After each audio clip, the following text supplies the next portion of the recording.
No programa de hoje você vai saber o que são relíquias e relicários. Fique atento e ligado e entenderá a questão das devoções das relíquias, da qual iremos saber sobre as relíquias de primeiro, segundo e terceiro grau. Fique ligado comigo a partir de agora nesse nosso programa.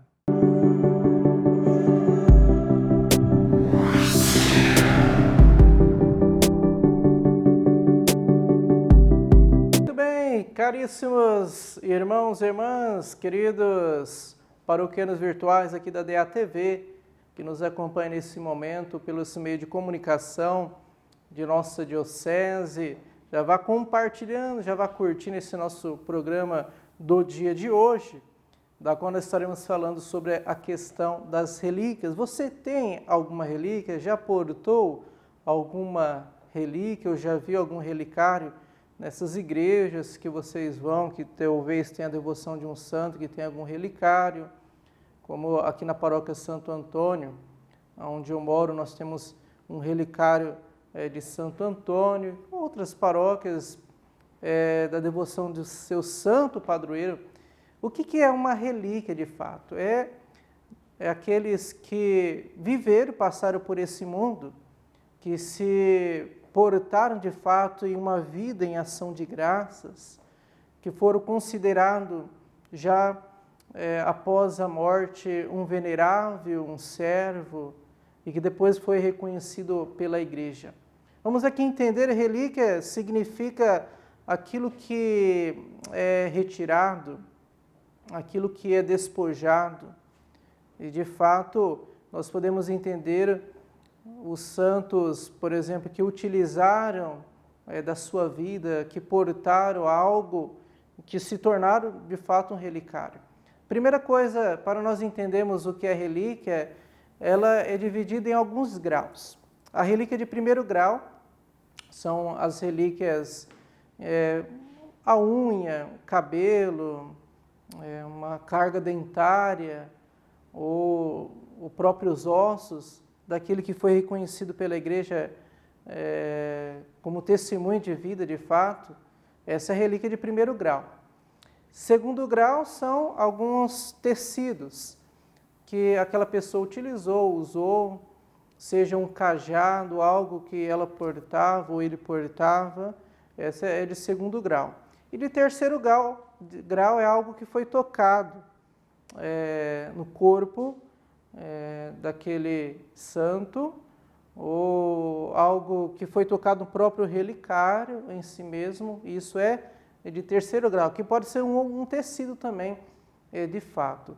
É o que nós vemos aqui, uma das relíquias que nós temos aqui, para que possamos enxergar. Não tem, de primeiro grau exatamente não temos, mas temos de segundo e de terceiro grau, e algumas outras relíquias, como essa daqui de São Miguel Arcanjo, porque muitas pessoas vão dizer, aonde que está a relíquia do Arcanjo Miguel? Mas é o pedaço da asa do anjo, mas a pessoa ela ainda debocha ainda, né? Que sem entender de fato o que nós portamos, que a relíquia de São Miguel Arcanjo é a gruta, uma pedrinha da gruta onde São Miguel apareceu lá na Itália, no Monte Gargano. Então, aqui no Brasil, nós temos um padre que ele é um dos portadores, do divulgador desta devoção de São Miguel Arcanjo do Monte Gargano, que é o padre Tiago, lá de Castro. Então, ele tem vários relicários de São Miguel Arcanjo, e ele é um dos propagadores aqui no Brasil, de fato. Então, nós devemos entender um pouquinho o que é relíquia. A pergunta que fica aqui, para deixar mais claro, se pode comprar relíquias, se vende relíquias. Nesse caso, não. É proibido a venda de relíquias, comercializar relíquias, que há até uma excomunhão por causa disso. As relíquias ela tem que ser dada, porque geralmente elas são guardadas quando é no início da vida, de fato, dos veneráveis. Porque, é claro, quando você conhece a história deles, tem os próprios familiares, porque eles utilizaram aquela roupa, aqueles objetos. Então, geralmente, são preservados e guardados pela própria família. Então, quando o corpo é exumado, geralmente, de fato, acontece para a beatificação, o processo, para ter a relíquia, então passa por todo um processo que se dá no Vaticano. Então, para nós entendermos, por exemplo, a relíquia de primeiro grau, geralmente os pedidos se faz assim para a paróquia, para uma diocese, para um santuário, mais ou menos, porque não é assim dado, né, para todo mundo essas relíquias, de fato. Já de segundo e terceiro grau tem um pouco mais de facilidade que você pode pedir diretamente, como por exemplo de Santa Teresinha do Menino Jesus. Você descrever uma carta lá para a França e fazer um pedido, as irmãs podem enviar a relíquia para você. Mas aí entra essa questão da devoção, porque não basta somente você ter a relíquia. Porque aquela pessoa, eu quero ter uma relíquia, porque não é assim colecionador de relíquias, você não se baseia. Mas eu também tenho que ter uma devoção de fato, também tenho que entender. Mas pessoal, se não for de primeiro grau, eu não quero. Mas basta você ter a relíquia, seja de primeiro, segundo, terceiro grau em diante, mas o meu amor por ela tem que ser grande, né? Então ela tem que ser preservada, ela tem que ser guardada. E de fato, onde eu guardo as relíquias, claro que um dia eu quero ter até um lugar de relicário para deixar as mostras, mas é algo da pessoa, né? É um sentimento que você tem, né? Não é que você vai começar a ir passear, né, com as relíquias, como muitas pessoas se acham em si mesmas. Mas você tem que fazer o pedido. E esse pedido demora, pode vir ou não vir, mas também basta da forma que você está vivenciando. Agora você pode ter uma amizade também com algum sacerdote que já tem algumas relíquias, que tem um pouco mais de facilidade para ajudar você a ter as suas relíquias. Mas primeiro começa com as relíquias de sua devoção, né? Eu tenho São Miguel Arcanjo, devoto, Santa Teresinha, São Padre Pio, né, de Peltrecina, depois São Luís, Leão de Montfort, do verdadeiro tratar da verdadeira devoção à Virgem Maria. Isso fica com mais facilidade de você vivenciar com amor. É claro que eu tenho umas lá que são de venerável, que está no processo. O que é vivenciar o ser um venerável? Primeiro, eles deram uma vida, de fato, um testemunho de fé perante a igreja, o seu martírio, como algo de fato de honra, de coragem. Então, ser venerável é isso. Ser venerável, a causa dele, que tem um sacerdote, ou um investigador que vai pesquisar a vida dele, como foi, desde a sua infância, dependendo se morreu já com a idade mais adulta, pelo seu testemunho, pela fé. Então ele vai fazer todo um relato, um descrito dentro da própria diocese, dentro da família, esse ser venerável. Até que depois, dentro dessa causa, vai ser enviado para o Vaticano, onde vai ser estudado, para depois virar um servo de Deus. Ser o venerável não olha ainda o milagre da pessoa em si, não há ainda essa questão do milagre, mas aquilo que aquela pessoa se fez diante da fé da igreja, né, em defesa da fé, para depois virar um servo de Deus. Aí já vem uma causa um pouco mais demorada, porque aí vai ter investigação da questão se houve milagres, depois esses testemunhos dessas pessoas realmente que se deram, para depois, pelo menos tem que ter 2 milagres para que possa ter uma beatificação, no mínimo 2 milagres. É claro que já como venerado, já pode ter acontecido milagres, mas no primeiro caso ainda não olha para isso, só depois que vira servo de Deus, Aí já pode até a sua causa, né, ser rezada para dar testemunho, para depois virar a beatificação, bem-aventurados. E depois canonizado, daí tem que ter o processo de mais um milagre. Isso é mais demorado, né? De servo para bem-aventurado e bem-aventurado para ser canonizado e ser santo da igreja. Como assim eu estou dizendo? Porque eu tenho algumas relíquias ali de venerável, como ali o servo de Deus, Padre Aloísio, alguns aqui do Brasil, de fato, como testemunho de vida, porque também tem que conhecer um pouquinho mais a história dos santos. Depois tem algumas outras ali que foram madres também, que são venerável, serva de Deus. E esse desse lado aqui são santos.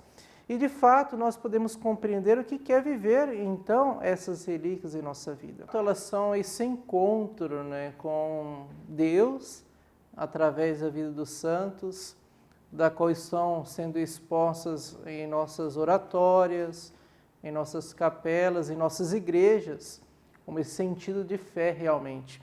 Como, por exemplo, as relíquias que estão sendo expostas aqui, de fato, tem uma devoção que pode chamar-nos a atenção, que vem desde nossa adolescência, ou uma devoção que perpassa a nossa vida, como Santa Teresa de Jesus, como ele diz, como obter, né, essas relíquias. Tem uma moça lá em Astorga, que ela conseguiu a relíquia de Santa Teresa de Jesus enviando uma carta para as irmãs lá na França.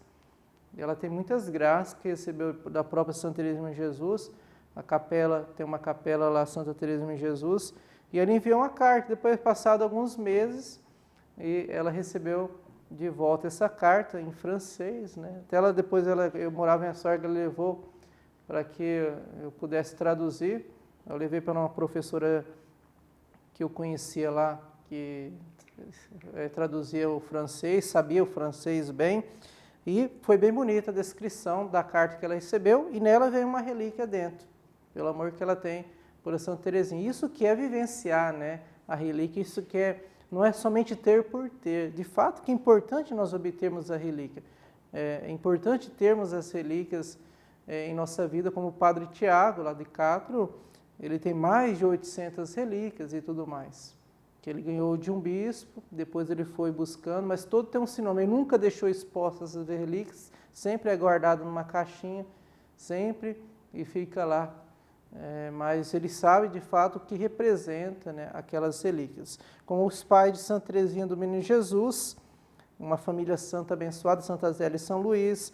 Aqui temos uma relíquia em 2º grau. Aqui na nossa diocese, em Astorga, tem a capela de Santa Zélia, no distrito de Santa Zélia, a capela Santa Zélia São Luís, a relíquia de 1º grau, que o frei conseguiu pelos carmelitas, porque Santa Teresinha, toda a família, de fato, pelos carmelitas, e o frei era carmelita, ele conseguiu essa relíquia de 1º grau, que você está lá exposta, lá na capela, para ser venerada.